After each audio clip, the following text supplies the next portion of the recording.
Hello, everyone, and welcome to this week's newsletter. In the last newsletter, I discussed the faith dimension of the college, including our values and social justice, and suggested that it was one of the reasons that families choose a St Joseph's education for your sons. During the last 2 weeks, I've been reminded of many of the other things that are wonderful about the St Joseph's school community, things that we might consider fabric of a St Joseph's education, and many of which become part of the DNA of a St Joseph's graduate. The Parents and Friends dinner really is social justice in action, and 2 weeks back raised over $20,000 to support education at our sister school in Uganda. Next week, our students will take part in the Triumph Light Music Festival, which will support education in Timor-Leste. And these are wonderful examples of our community living the values that we espouse. Last week, the College Advisory Council gathered for our annual seminar. Under the leadership of Shona Eland as chair, the council worked through a range of issues. The final iteration of the 2023-27 strategic plan was approved. The 2023 budget was also provisionally approved.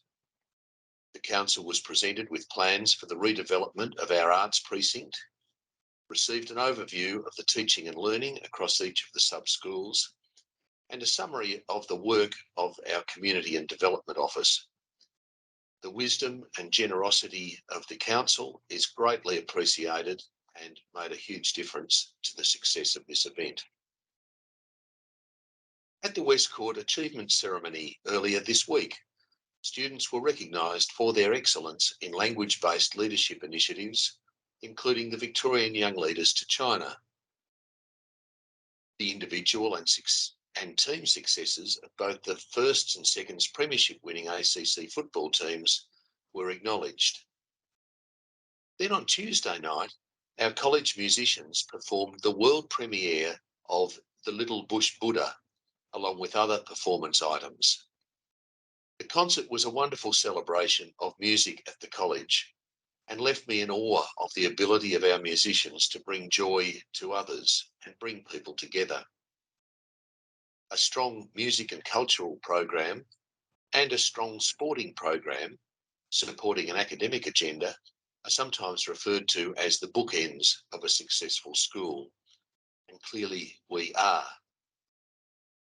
Yesterday morning, the Father's Day breakfast was another great community event.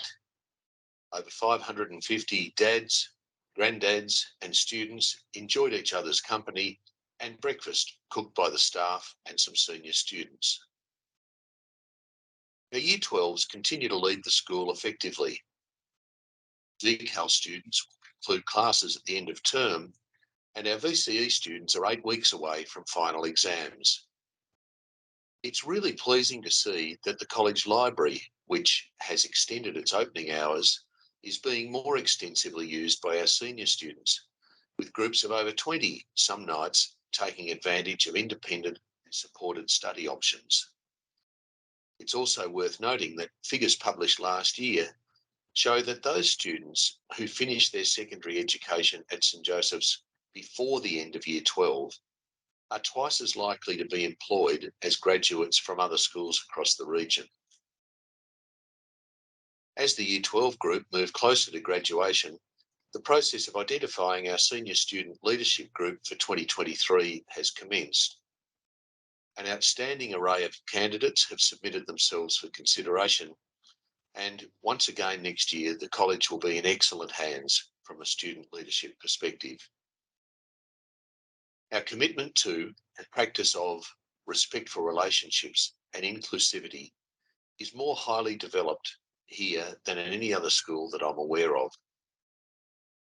The formal curriculum components of this are prominent, and they feature in student interactions and relationships.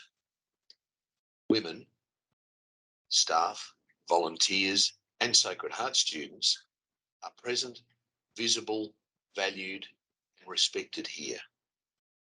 Approximately 50% of our staff are female, and with shared classes throughout the senior school, Over 100 Sacred Heart students are studying on this campus, with a similar number of our students studying at Sacred Heart.